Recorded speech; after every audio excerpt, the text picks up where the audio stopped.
What's up, guys? Welcome to Knockers on the Bottom. I'm your host, Jay Miller. Jay Miller, if you like. So let's get into it.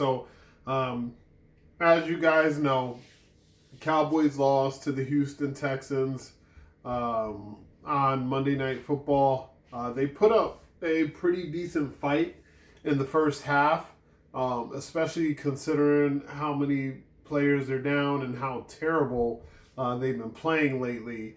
It was nice to see them fight a little bit, at least in the first half of this game. But as the game went on, they were completely overmatched.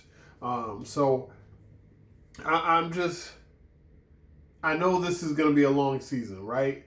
I know the Cowboys aren't going to win too many more games. So we kind of have to get into the mindset of, hey, this is what we're dealing with. And let's hope that Will McClay, Stephen Jones, Jerry Jones can get the ship righted after this season. But they're very talent deficient and talent poor on a lot of levels. And it's just going to be an interesting watch for the rest of the season to see how many games they win and then see what they do if they have a high enough pick, what that looks like. But just wanted to take a look at some of the plays here from the game, to me, that were very key in the outcome, and kind of see, hopefully, where the Cowboys went right, went wrong, maybe something they could build upon. But one of the things we're looking at here, right, so just to kind of start the game, this is early on in the first quarter. It was, 12:50 left in the first quarter. Texans have the ball. 1st and 10, Dallas Cowboys 45. So they wind up with 5 down linemen. Looks like they have a tight end, Dalton Schultz, ex-Cowboy, tight to the line of scrimmage. And then they have a wide receiver, kind of tight as well. This guy isn't so tight, but he is pretty tight compared to where the tight end is. So, and the Cowboys seem to be matching it with 1, 2, 3, 4, 5, 6, 7, 8 guys so far. Let's see where they end up on the final, on the final lineup. Boom. So the Cowboys are matching it with 7 guys in the box here, right?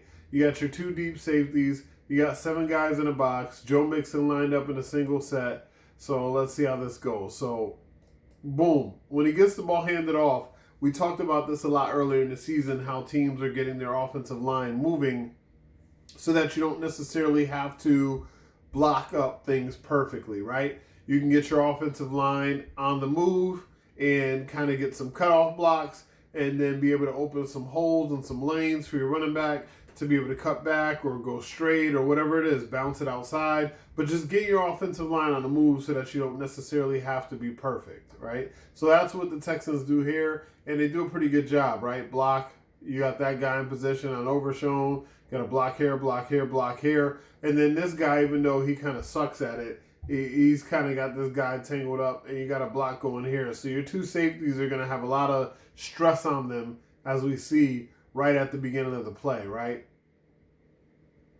So Joe gets it. Boom, those guys are blocked up. Now, that guy's already on the ground. This is a hold, but that wasn't called. But that's definitely a hold. You can see he has a grip right here of the defensive lineman's shoulder, but that's not going to be called. This guy's already fallen to the ground. This guy's getting to the second level. So now you pretty much got one guy here ready to make the play, right? But Mixon bounces it to the outside. Now, once he bounces it to the outside, because this guy got a little bit on him, now there's a lane. So now this is just a straight-up foot race. It's a straight-up foot race. And what happens in this foot race? The Dallas Cowboys get beat in this foot race. There's no chance for anybody to make the play, and Joe Mixon takes it all the way in for the touchdown. It was a very disappointing play because the Cowboys had seemed to get their run fits just a little bit better, over the last couple of weeks. But now, Joe Mixon sitting there, he exposes them. The offensive line of the Houston Texans that wasn't necessarily playing that well also exposes him. Just kind of makes you just shrug your shoulders and be like, hey man, this is kind of just what's going on, right? This is just what we do. Now, Joe Mixon did have a couple of more touchdowns in this game, right? Hey, what's going on here? All right. So Joe Mixon did have a couple more touchdowns in this game. This is one of them that's just a 1-yard touchdown. You know, there's not necessarily much to speak of here. I mean, Joe Mixon was pretty much the entire Houston Texans offense once they got in the red zone, right? So we see that, you know, Joe Mixon pretty much did what we expected him to do against the Dallas Cowboys. Very porous run defense. We expected him to have a big day. That's why I didn't break him down as much, you know, going into the game, because I expected Joe Mixon to pretty much do whatever he wanted to do. And that's exactly what he ended up doing.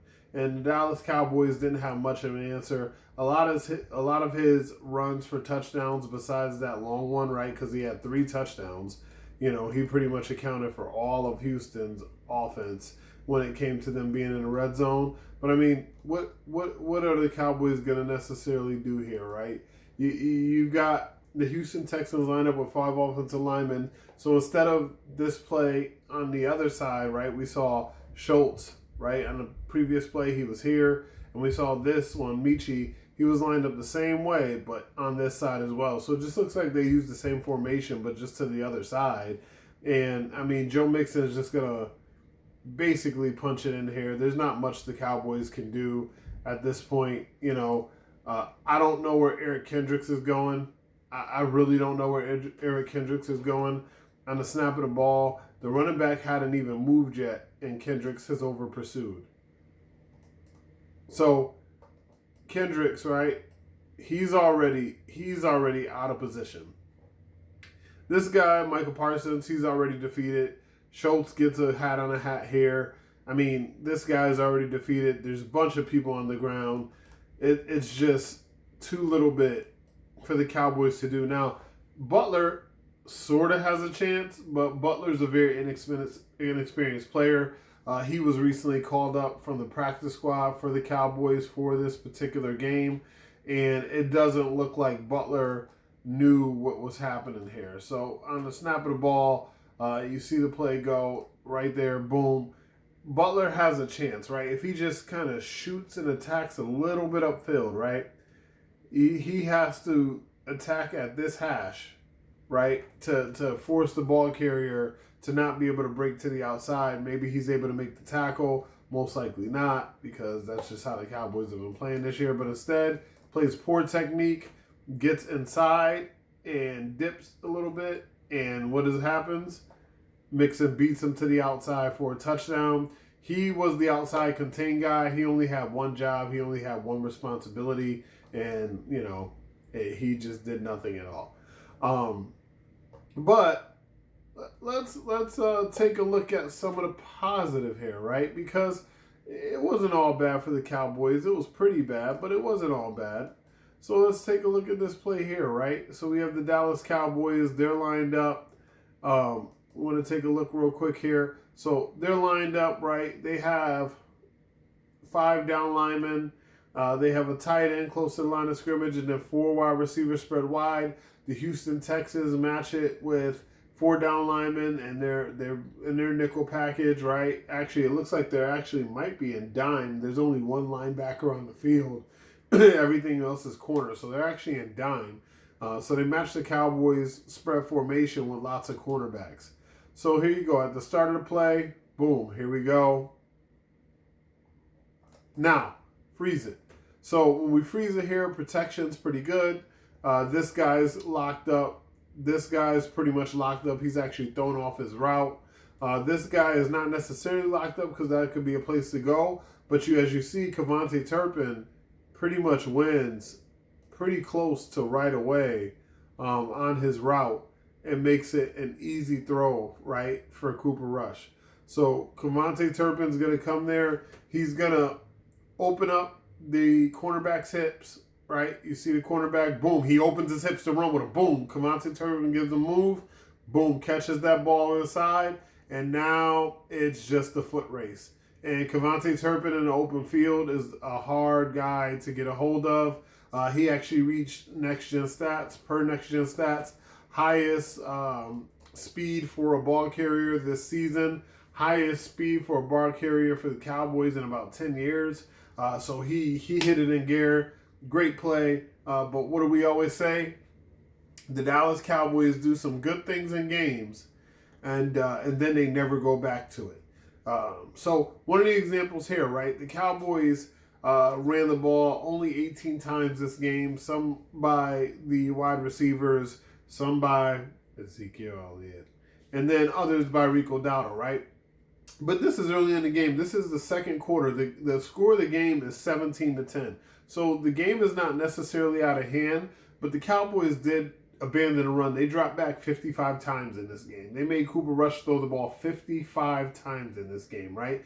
So I'm not saying the running game was awesome, because if you watch the game like I did, we know that the Dallas Cowboys had some struggles early running the ball. But this is the second quarter, right? This is the second quarter. Under 4 minutes left in the game. Game 17-10, right? So Rico Dowdle's lined up in the backfield. Cowboys have one tight end, and right, they got Devin Spanford, I believe this is, because that's definitely not a Schoolmaker, and that's definitely not Jake Ferguson. So that has to be Spanford. They go down with 5 down linemen. They have their receiver lined up here. I don't know if you guys can see it, but they have a receiver lined up here tight to the line of scrimmage. Very similar to the formation the Houston Texans ran. And then you've got Cooper Rush and a pistol here, right? So on the snap of the ball, you got no motion, right? Everything's pretty static. Boom. Ball gets snapped. So now, already, Devin Spanford takes a terrible angle. He takes a very bad angle. It's not only not being able to necessarily have the technique to block who you're supposed to block, right? Because it's hard to ask tight ends to block defensive ends and things like that, but that's a linebacker coming. Spanford's responsibility is to see that linebacker, and he overruns it and has very poor technique here. So he's already beat. That's probably also a holding call. Zach Martin gets his guy, secures his guy, and then you see that Tyler Smith secures his guy. You got Guyton here in the second level. BB is in a little bit of trouble, right? But he does end up securing his guy. The great thing about having a back like Rico Dowdle in the game as opposed to Ezekiel Elliott, he has the ability to make guys miss. And that's exactly what he does here, right? He makes a guy miss. Boom. He's able to get rid of that guy. Now, he's off balance, so it's going to be hard to make this guy miss as well. But boom. Wow. He makes that guy miss. Really good play. Rico Dowdle, right? Boom. Should be dead in the water here. Nope. Boom. Should be dead in the water here. Nope. And then gets north and south and gets 9 yards out of a play that was poorly blocked and poorly executed. And it was poorly executed by multiple people. By Devin Spanford, it was poorly executed. And when you look at it here,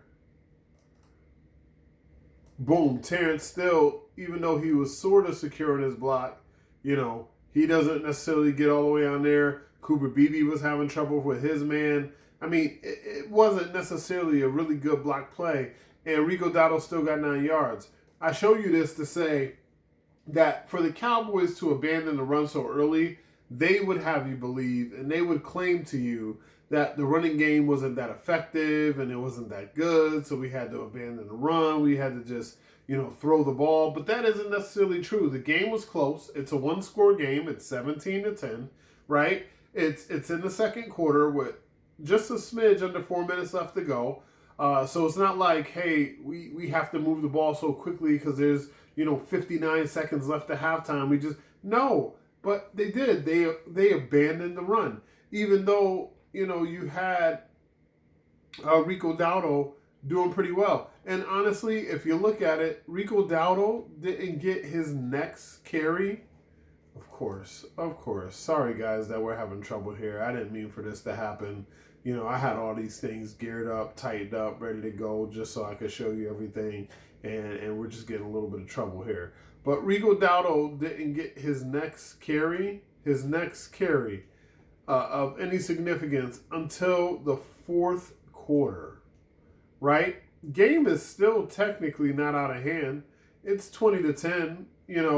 Cowboys are still sort of in the game. It's early on in the fourth quarter. Yeah, it's a 2-score game, but it's not out of hand. It's not out of hand, right? And then Rico Dowdle, here he goes.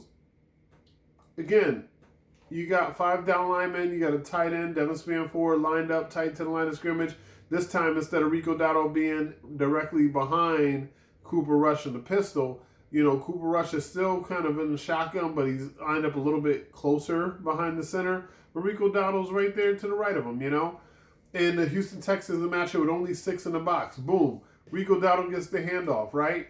Now, this time, the Cowboys do a much better job of securing the line of scrimmage, right? Boom. So you got Cooper Beebe going there, helping on the defensive tackle, but making sure he gets off right away because what he wants to do is secure a block on this guy. You got Tyler Smith, he's securing a block. Guyton's in position. Devin Spanford is in position, right? Boom. So there's a lane here. Tyler Smith gets just enough of his guy to let Rico Dowdle get to and through the hole. That guy misses. Now, if this guy could have gotten a block, maybe you would have gotten a lot more yards, but that didn't happen. But you still got 9 yards on that play. But we didn't see that again until the fourth quarter. It's kind of one of those things that is like, what are we doing, right? What are we doing? What are we trying to do here? What are we trying to accomplish? If we say we're going to establish the running game, there should be no way that Rico Dowdle only ends up with 10 to 12 carries in the game. I think the Cowboys are just kind of outsmarting themselves, right? And this is one of those plays where they didn't necessarily outsmart themselves, but they didn't execute well, right? So this is earlier in the game. This is in the first quarter of the game, right?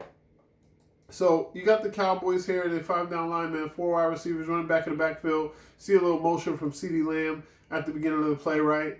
So here we go. Boom. Houston, Texas show the pressure, and they bring pressure. They have their 4 guys that they bring, but they bring a corner. Looks like Rico Dowdle's in good position here. They bring another guy. Oh, here we go. We got some pressure coming. CeeDee Lamb just gets totally disrupted at the top of his route. Look at this. Boom. So, could this have been a penalty? Let's see. So this is where the ball is, right? So the guy can touch him up until here with no penalty. So let's take a look.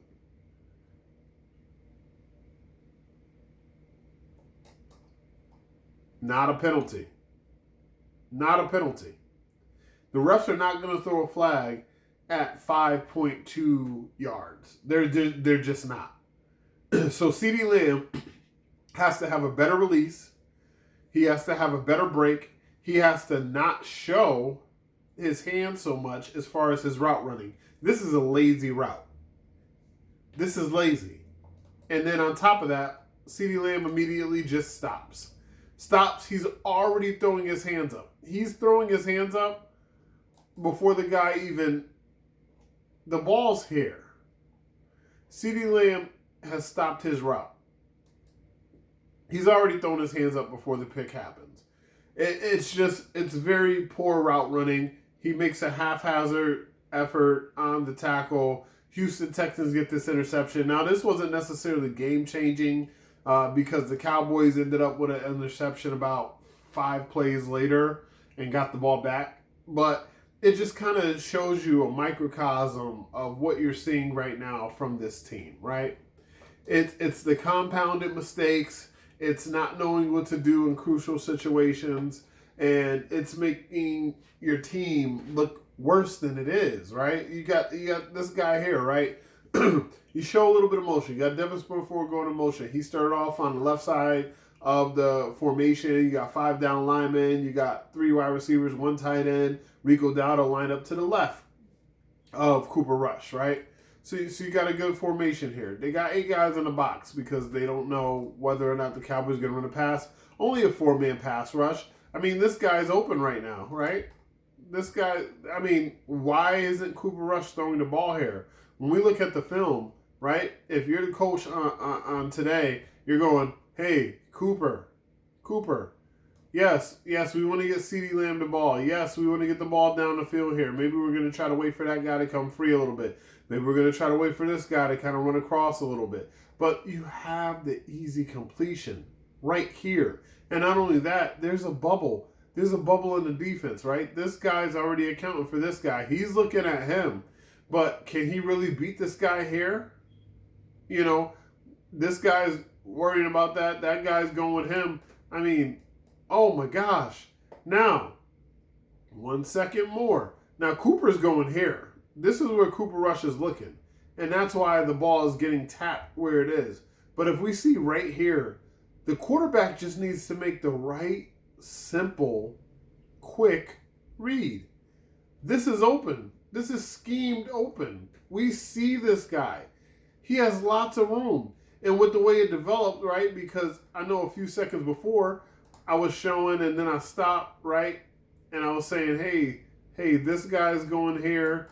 The other guy's looking at him, right? So we go, boom, right? So we stopped it here because we're like, he's going to break open. He's going here. This guy's reading him, and this guy is reading him, right? This ball needs to come out. And as we continue to go, it was the right read because this guy continues here. There's even more separation. This guy's really reading this. This guy's really reading this. I mean, as we continue to go, this would have been the closest cover guy. He would have tried to come off, but this guy would have been running. Maybe you have a 20 to 25 yard gain here. But instead, what happens? The ball gets stripped, sack, fumble right into Tyler Guyton's hands. Tyler Guyton playing hero ball instead of being an offensive lineman and getting down. Boom, ball comes out. Now it's a disaster. The game was already 26-10 at this point. Houston Texans pick up the ball, and they're gone. Nobody's catching them, you know. And before that, the game was over. But this pretty much just sealed it, you know, put the nail in the coffin. So, all in all, we're seeing a lot of sloppy football by the Dallas Cowboys. We're seeing a lot of plays where